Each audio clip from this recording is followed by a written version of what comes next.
Hi guys, for today's video, I will teach you how to delete your Facebook account.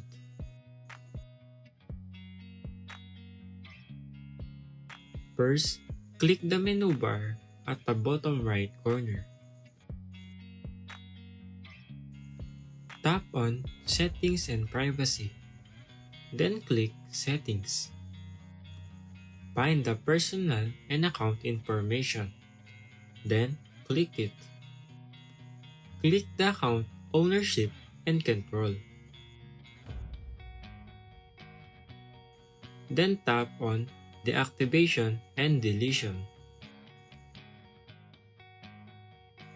Select the first one if you want to deactivate your account, and choose the second one if you want to delete it. But for today's video, it's about deleting your account, so select the second one.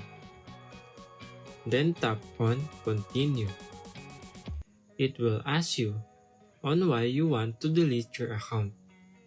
You can also ignore it and just click Continue. Scroll down and click Delete Account.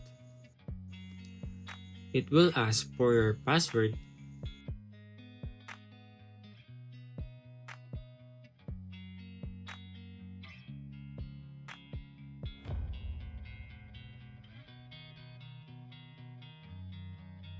And once you've done that, click Continue.